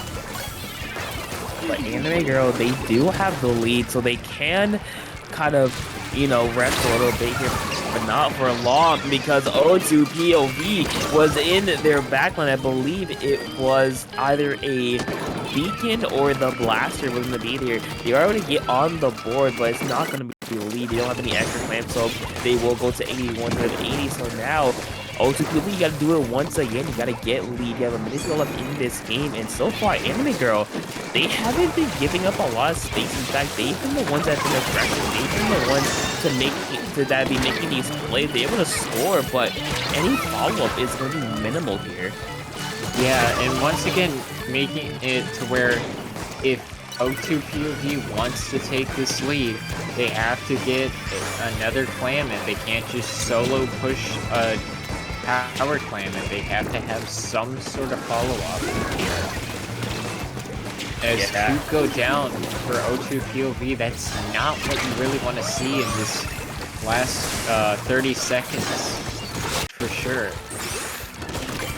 Yeah, O2 POV looking for something, but Anime Girl are going to be the ones on plat once again, pushing up. The Sniper able to get one, but as you can see, O2 POV, they don't have a ball. They don't have a ball in the next 10 seconds. That just will be the end of the game. Looking to build up a ball as quick as possible. 3 clams on the board. Trying to build up a clam. Not quite gonna do it. And Anime Girl makeout session will take game number 1 in a very defensive effort, only allowing both teams not getting under 50 points, which is very interesting there. But hey, that's only game 1. We have 6 more games potentially to go here. Yeah, and next we will be having Rainmaker Barnacle Dime, yet another very unique map pick by our TOs here, with the comp restrictions of a 96 gal, Mint Decavitator, Carbon Roller, and Carbon Roller Angle, which I believe is the Chumps one. And then Chumps one. A free pick here. So this is almost kind of a Moonlight style comp. I'm going to trust you on that because I do not know. But yeah, you know, you have Decav, which is really good, especially here. You have the 96 for Vax with that vacuum cheese, as one might say, to kind of get some easy points. You have Carbon, which even without the burst bomb plus Zuka combo it's so known for, can still cause a lot of damage. Now you have this flex spot which is open. You can't of course you have a cooler option if you want. You can kind of if you want more bombs, you can stick with the junior because that can kind of work. I don't know if I'm going to go double bubble here. So you have options. You can go, I think these teams, what we've seen, might go for a more aggressive option, like I don't know, maybe like a strikes weapon, maybe an S blast for, you know, burst bomb plus booyah. So you have options here. Yeah, for sure. And what I was talking about with that Moonlight comp is they have a 96, they have a Mint, and they have a Vac, which Moonlight has been running. It's not, they haven't been running vanilla 96, but they've been running the vanilla Splat Charger for Vac Cheese on Rainmaker. So you could potentially be seeing the use of Vac Cheese here along with this comp. Yeah, but we're gonna see both these teams are ready to go and get started with game number 2. O2 POV going with the silver arrow spray. Anime Girl going with the vanilla wiper. Very interesting there for O2 POV with arrow spray. So I'm guessing the goal is to spam Fizzies as much as possible. Spam Fizzies, spam Reef to get in. And for Anime Girl, you just have these, again, a solid main weapon with this double wiper. And so far, O2 POV taking a quick to main advantage here, but not quite able to get a whole lot of there, as Anime Girl actually will be the first one on the board here. Yeah, the Carbon Roller able to quickly get a pick on the decap, followed by a second pick while they force the Rainmaker forward. They're just picking up the Rainmaker so that it kind of helps stall out O2 POV, and it helps them out here as they're quickly able to move out the top and move into the checkpoint. They have that back here, and we're seeing here what we tried to see, that back here cheese here. Unfortunately, the decap was able to quickly counter it. As O2 POV looks to make a counter push. Yeah, looking for a counter push indeed. They have the minute in, they have the space, but can they get in? The decap taking over Street and making it their domain. Carbon's gonna go down, but the hammer able to get 3 members down for O2 POV. Team did nice and able to get a kill to at least salvage something from it. Going for even more, not quite able to get it. 1-for-1 trade here on both sides. The enemy girl back in the mid, back into just making some problems here. But there's 19 Gal for O2 POV doing what they can, staying alive for a little bit longer. Artemis going to end up getting that pick decap for O2 POV, getting that pick and stopping the Rainmaker in its tracks. So that will be the end of the switch for O2 POV. Opportunity here to get more points on the board and possibly get the checkpoint. Yeah, for sure. That's kind of what you really want here, is that checkpoint. You have the bubble out here. It's not really covering the check here, but they did try to back cheese it, but the Waifu was able to quickly stop it. They get the pop, but they're not really able to move forward here. They popped the slider, but unfortunately not able to get anyone, and are quickly punished by the 96 there. Carbon trying to push up here, looking for any potential picks. This Rainmaker gets reset, and looks like O2 POV will quickly get the pop here, giving them a lot of game control over mid.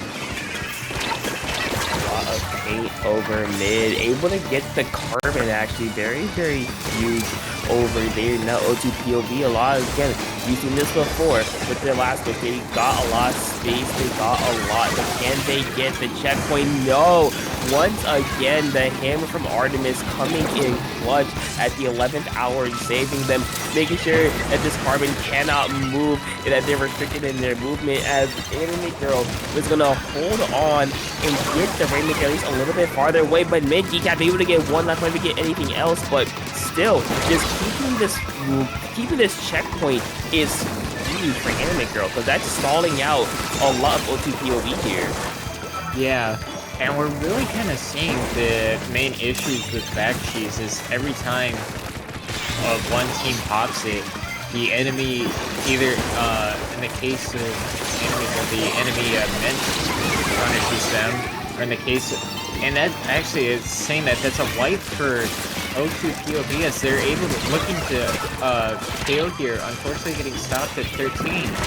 But as I was saying,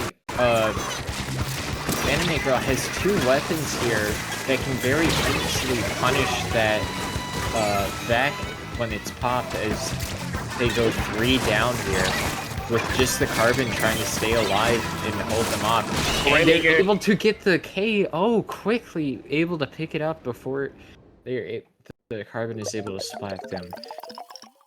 Yeah, O2 POV, very clutch there at the last second. The Rainmaker was about to expire and reset back to mid, but so I believe it was the Carbon for O2 POV was able to pick it up and just run it and get the checkpoint. Very clutch. So Rainmaker, you know what? Sometimes that just kind of happens. Yeah, for sure. And for our next match, we will be having it on tower, or not, excuse me, it's game 3. Zones. Wait, no, I'm looking at 3rd place match. Hold on. Zones Flounder, sorry. With the Flings the Roller and Recycled Brella Mach 2, as well as a beacon weapon and a splat bomb. Okay, you know, the Mark II Recycle does have splashdown miss, so that's very helpful, especially with a map like Flounder. You can really use splashdown to get both zones, get ramp, get a lot. Flingza missiles always going to be useful for just covering everybody, making sure that you see where people go. Now, beacon weapons, you have you have Tent, you have E-Leader, you have Dapples, Yeah, you have the Wiper. Yeah, Wiper. I honestly, I think you pick either Dapples or Wiper here. I think Anime Girl with the because I believe they have a Wiper main, will pick the Wiper Deco. Something also I'd like to point out is Beacons is actually really strong sub weapon on this map with how quickly you're able to scale up walls here, and just with the beacon spots, like for example behind in front of the little grass area in front of each zone is a very good beacon spot here. Yeah, but also the other one needing a splat bomb, you have a lot of options. The one I, kind of attract to the first is V Slosher. V Slosh is good. You have the screen try nouveau, or the screen try, which could also be useful. But instead, both And these that are is going a Clash Blaster. Clash Okay. Blaster, Nouveau Octobrush, and you have on the other side Bucket, what we were talking about earlier, and the Rattler Nautilus. Oh, not Nautilus, not Rattler Mini. There's on both sides here. I'm looking at this Clash. Let's see how this Clash Blaster works out. Yeah, and that's 2 down actually on both sides already. The Flash Blaster jumping back there to safety. Both teams trying to cap each other's zone here, but it looks like O2 POV might be the first to fully cap both zones here. Zuka comes out from the mini, unfortunately not able to get any picks, but they do get one eventually on the Grella. Flings it is then picked off, and it looks like Anime Girl is trying to get a counter push, but quickly stopped as they go 3 down with just the Grella, who's having to hold off and back up. They're all looking to get something going here, where you see Recycle just doing what they can, just painting up and making life just miserable for the other Recycled here. You see also the Recycle Bella for O2POV just striking, not quite to get it picked off by the Flings. Instead, Oma able to get one, but they're gonna go down to the brush, getting a double kill, looking for even more, not quite able to get it, but even able to stop Anime Girl's push in their tracks. The brush is doing what it can. Another one's gonna go down. 2 members down for Anime Girl. O2 POV gonna jump and get a pick. 10 ticks remaining. Just coming out for Anime Girl. Not quite able to get a pick with the last shot, however, but a little too late. And Anime Girl will fall. In O2 POV, despite starting down 0-1, are able to make this a 2-1 set in their favor.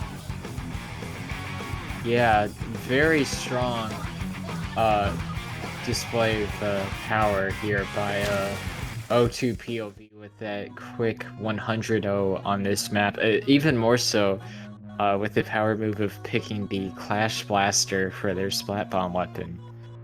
So next we're going to be going to game 4 with Tower Control Undertow, with the weapons being Dowser Dolly FF, which I believe is the vanilla kit.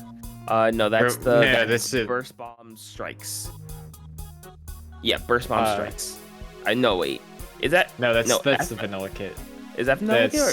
Yeah, that's Mind's Whale. Okay. And then a Tri-Slosher, Splat Dollies, my favorite, and a bucket weapon. So you just have to pick a bucket of any kind. I think both. I think O2 POV here goes Tri Nouveau, and Anime Girl goes V Bucket here. Yeah, I can see that. Also, you have Machine. Not the most seen now, but it's still a good, solid option. You have either the vanilla kit with Burst or with a Booyah Bomb, or you have the Nouveau kit with Zuka. With Zuka, you have Blob, you have Explo, so you have a couple of options. But yeah, I think I could see like Tri Nouveau, of course, being the pick, because you have Cooler, you have Tri-Slosher very, very well, and V-Bucket, of course. You have those GG Strikes are just able to just kind of clear tower, clear space. So we're gonna see what both these teams pick. Yeah, And personally, as a V-Dueling main, I will be judging the gameplay of both of these V-Duelies on each team harshly. I mean, But yeah. it will be interesting to see how these both teams play and adapt to this rule set here. Yeah, we're gonna see both these teams are ready to go. Let's see what they decided to bring. For one, we're gonna see the Explode, the custom Explode with Splashdown. On the other side, we thought you said it. There is the V bucket for Anime Girl. So very different thought processes maybe for both these teams. OTPOV going with that longer range and big AoE, just threat of the Explode, and on the other side, the Anime Girl going with the V-Slosh for, of course, those V-Strikes. So we're going to see as right away, Anime Girl taking a 3-man up advantage here. Yeah, very quickly able to get through that first checkpoint. They have the balls ready, but they are kind of surrounded right now with one person seemingly in their flank being the Dowser. So they are still able to hold strong as they get to the second point check. The Slosher Cotton Strike getting a pick on the jetpack, but dying to the Expo, who's quickly traded back. Both teams are 2 down right now. Dualies quickly shut down there. Yeah, it just trades back and forth, and OTPOV will finally come out on top of that and start their own push. The V-Slosh going down for Anime Girl, not a good start there, looking for even more. You see a Jet, you see a Crab at the ready for both these sides. Crab's gonna be popped, both are gonna be popped, just clearing out space, trying to stop this tower before it gets that second checkpoint. The Inkjet not quite able to confirm a kill there as OTPOV going 2 numbers up once again and just holding on, just clearing out this great area, making sure this Strike Slasher cannot get anywhere near tower as they're able to very, very quickly get through that second checkpoint and start making their way to the last checkpoint here. Yeah, the Dowser trying to get on the tower, but quickly picked off by the Strike Slasher there. Expo gets picked off by a bomb there, and they're 3 down, and that's a delayed wiper on the side of O2POV as Anime Girl quickly makes continues their push, attack, counter push. Crab is popped through to the second check, 1 down on the side of Anime Girl. Crab is popped behind by O2POV, and they're able to get a pick off of it. 2 down, 3 down on the side of Anime Girl. And that's going to be the end of Wipeout. That's going to be the end of that push as the Dualies looking to sit in front of their ramp there. Looking to get something going here. See a 1-for-1 trade going down, 2-for-1 trade in favor of O2POV as the tower is able to close towards the spot where they got stopped before the Expo looking for a pick with the help of that Inkjet, but 3 members actually gonna go down for O2POV. Make that a wipeout, kind of getting a bit desperate there to extend their lead, but that will be a very unwise decision as 2 is still left in it this game. Anime Girl are still they're a bit farther away, of course. They had to get through that second check, so I'm going to see if they're able to do that, but they're setting up really, really nicely here on this left side. Yeah, they're able to quickly, looks like, move to that second check, but not before, unfortunately, going 2 down, having to use all their resources here. And they're 3 down again. That looks like that Dowser's probably going to be quickly picked off. Actually, no, they're able to come back in time to defend them and get through that second check. Wow. And 2 go down on the side of O2POV. They're just constantly being staggered. They're at the second check to get... Anime Girl gets the lead. Trying to get through this final check. Can they do it? They're able to. Now looking for the KO. They're at 6, 5, 4, 3, 2. And they stop it at 2. But they can still pop it. Yeah. And that's the game. Yeah, Anime Girl just holding on, fighting through and able to finally break through, get a stagger on O2POV, and win game number 4. So we got ourselves a set here. Yeah, really amazing. amazing how they were able to get those jumps in when they were 3 down, when it was just the Inkjet. They knew where that recall was, but they were able to quickly, their team was able to quickly react, jump in, and defend it to where they could start that push and stagger O2 POV. Yeah, very, very good from them. But now we're moving to game number 5, Clan Blitz Inkblot, where your restrictions are you need a Dapple Dualies, the vanilla ones, and the Rapid Blaster Pro Winter, which is, if I recall, the cooler one. So Yeah. already you're starting with double cooler. So I could expect a very, very aggressive other two weapons here. Yeah, it is interesting to point out a lot of level players have, at least initially when Winter Rapid release, said that Rapid Winter is probably best with double cooler, and I'd say Dapples is definitely a very good pick here for that. So it's really the ball is kind of in your court to make it, to kind of actually I'd say pretty easily come up with a comp here. Because with this type of restriction right here, you kind of need very aggressive weapons. You have the ability, or you have the freedom to go more aggressive weapons, because of course if you die, you have a second cooler at the ready, so you can make a lot more risky plays. So we might see I don't know, with some common weapons like 52, couple shots, you see like rollers, carbons, you can see like Tri-Slosher, V Bucket. There are a lot of weapons. Heck, we might see like a mini again, like we saw in the Flounder game, though I'm not sure so sure about that one. But you have a lot of options to go with here. Yeah, for sure. It'll be interesting because I feel like the teams will really be able to show kind of their main play styles with this kind of comp as to what they would normally run here.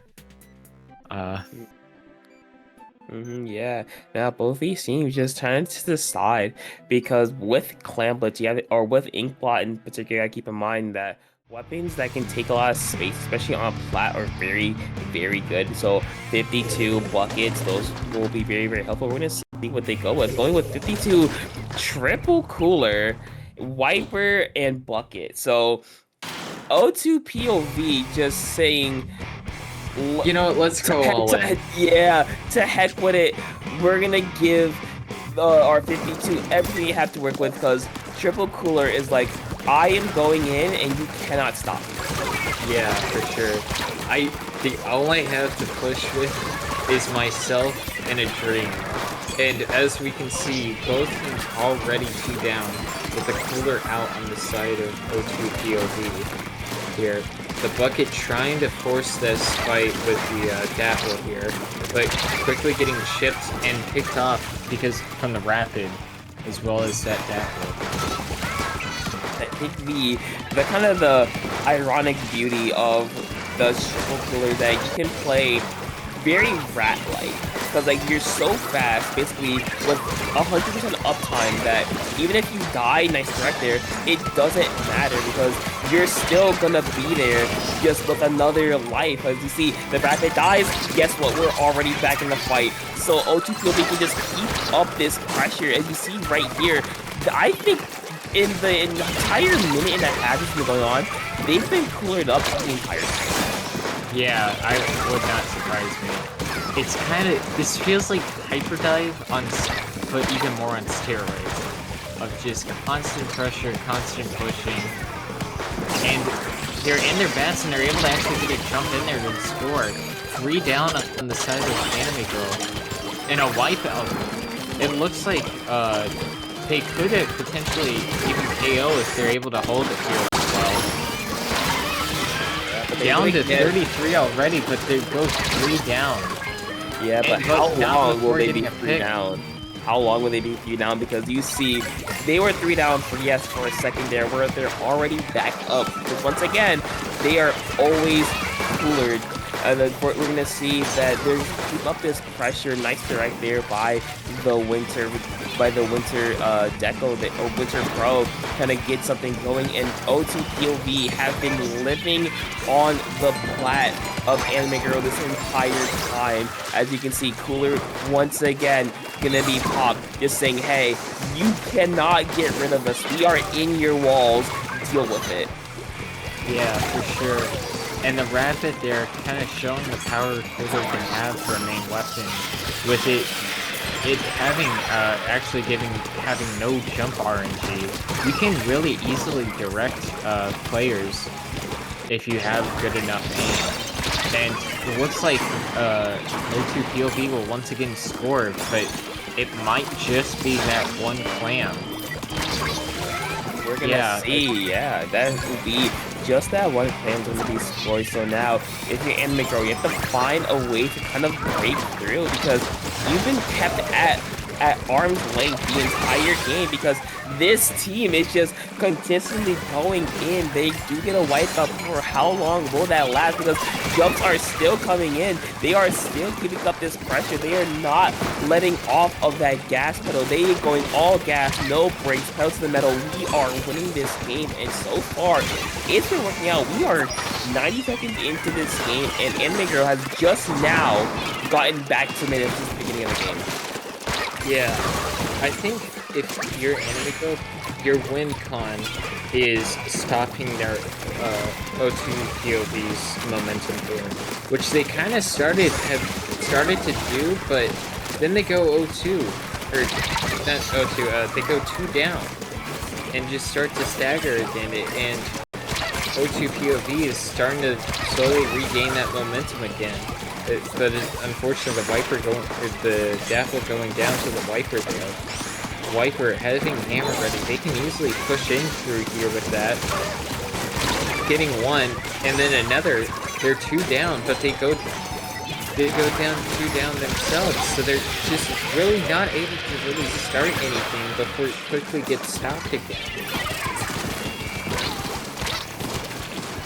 Yeah, O2 POV is just everything, everywhere, all at once, just keeping up pressure, keeping up just this insane push, not even push, they're just in the base this entire time. See a flank from the Dapples of Anime Girl. They're not quite able to get the pick, though. You do a lot of damage, but damage doesn't mean a lot to get the kills. 10 seconds remaining, and O2 POV looks like they will be kept at bay for now, but if you're Anime Girl, you have overtime, which is about 30 seconds or to a minute, and you have to go right now. If you don't, then you know O2 will be right back, right in mid, and just be able to stop you. There's something else coming out. One's gonna go down to create even more kills. Gonna be popped for Anime Girl. One going down, another one going down. 2 members down. The jump is gonna be covered. There they go. One more for the road, why don't you? And that will do it. O2 POV just pedal to the metal, keep on going, and that will win them game number 5 with potential turning point on the line here. Yeah, this is turning match right here. Anime Girl gonna have to win the next 2 if they want to take this home. Yeah, but we're gonna see as we're gonna go to game number 6. Rainmaker Humpback Pump Track with very usable, I will say, restrictions where you need an S-Blast 92, which is, I believe, is that the Booyah one? I think it is the Booyah one. Yes, I believe it is. Yeah, you have the S-Blast 92. You have the Vanilla Tensabrella. So you have some back, of course, for that little, for the elbow. Oh, it's the Vanilla kit. Oh, no, VK. Okay. Yeah, that's, Reef Slider. You know what? It'll be fine. You have, the V tent for Ink Vac, and then you have the Luna Neo for for Fizzy Hammer, and interestingly, like we saw earlier today, a specials restriction where you only have specials with 180 points for special, so that's pretty cheap. Okay, the first thing I checked, no Splatanas have 180p. So therefore, Vac Cheese is now something a lot more viable than it was last time we would have seen it. So I'm trying to just look here. It's kind of actually pretty hard to find 180p weapons. There's Inkbrush Nouveau, Octobrush Nouveau, Vanilla Brush, the Vanilla Rapid, but that's also Inkjet, or Inkvac, I mean. Vanilla Blaster maybe, but you already have a Luna, so I don't know if you want that. This is actually a pretty tough choice because a lot of the weapons that do get put assigned like 180, normally it's either because they don't paint well, or they don't have a special that can be spammed, or they just don't have that good of a special. So this is definitely a more unique problem to try and figure out as to what you're gonna pick here. Yeah, because looking at the 3 allowed weapons, you have very, very little paint, but we're gonna see what these teams come up with. O2 POV on Turning Point. Let's see what they decide to go with. Going with the Silver Arrow Spray, because why don't ya? Anime Girl going with the Splatter Shot Junior. Okay, so you do have bombs and you do have bubbles. That's helpful, but can you get in? This is very different from the last game, but can you get in is the main question here. Let's see what are you gonna answer that. Yeah, O2 POV starting off with the, not only getting pop, but also getting 2 down, 3 down, like that, and now a delayed wipe, and they're easily going to breeze through that first checkpoint here, it appears. Now, but the S Plus is actually able to pick up the Rainmaker right after they get the check.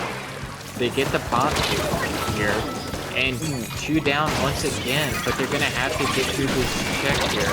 They reach slide through, but immediately picked off here, and 2 down on the side of O2 POV. Make that 3 down.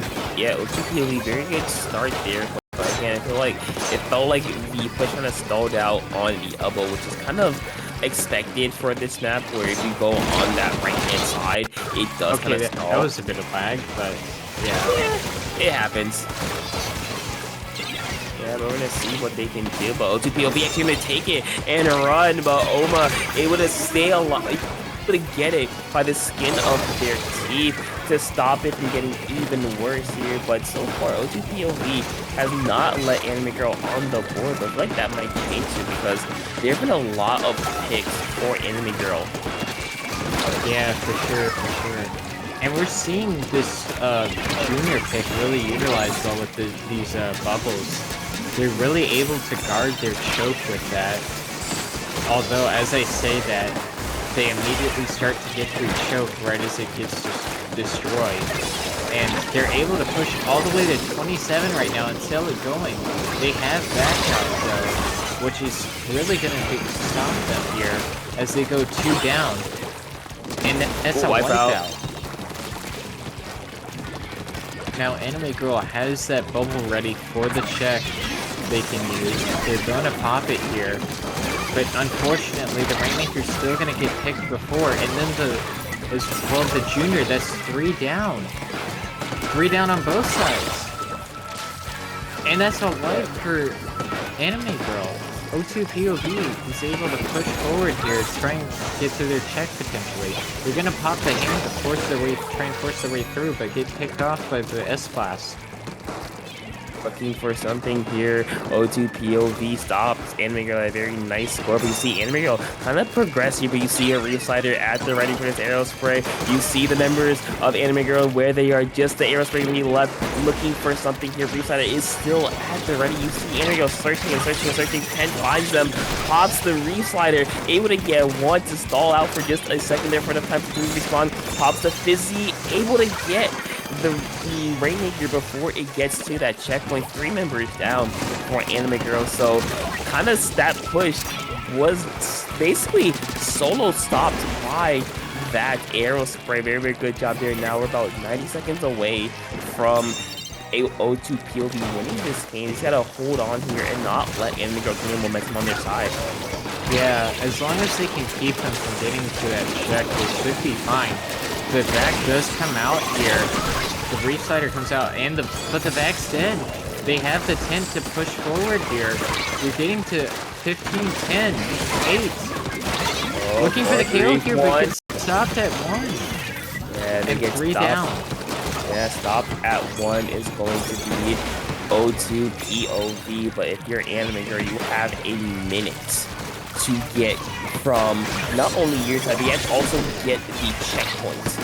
So that's the very big roadblock. Well, I think the biggest roadblock is the fact that they have to KO it. They can't just get it up the pedestal. They have to fully complete it to win. Here for sure. When they're only just now getting it to the check, and they don't even have control of mid right now with almost a little over 30 seconds left. Yeah, it looks like this will be all she wrote. Reside are gonna get another one. 50 seconds remain on the clock. O2 POV just in the plat, popping reefs left and right to get even more. Aurora going down there for Anime Girl. 20 seconds remaining. 15 on the clock. You see the tank just backing the Rainmaker trying to stall here. The bubble for Junior to come out, able to at least stop the back shot for a second there. Able to do something here. Oma gonna go down. Rainmaker by itself, they're gonna go down as well. And O2 POV. Not quite getting the knockout, but able to do enough to fend off Anime Girl and win the game, win the set, and win this edition of Original Meshes Deleted. Good, and props to both teams here, as well as the other 2 teams who played here. I'm sure trying their best with the kind of torturous at times comps that were provided to them here. And congrats once again to O2 POV for winning it in finals here. And yeah, that's all I really have to say.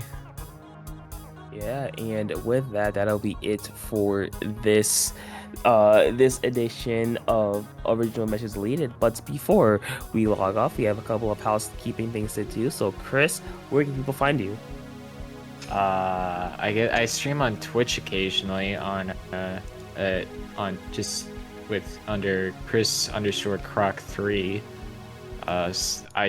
I try to stream most of my tourney runs there that I do.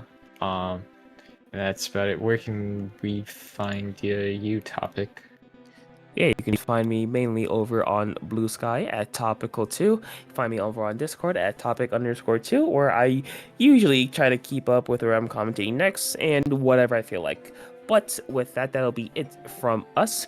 Thank you to Aura Kai for being our wonderful, wonderful streamer. Thank you to, of course, staff behind the scenes, except the head TLs for making some incredibly awful comps. But yeah, with that, that'll be it from us. And we'll see you next time. So have a good night, everyone. Yep, good night.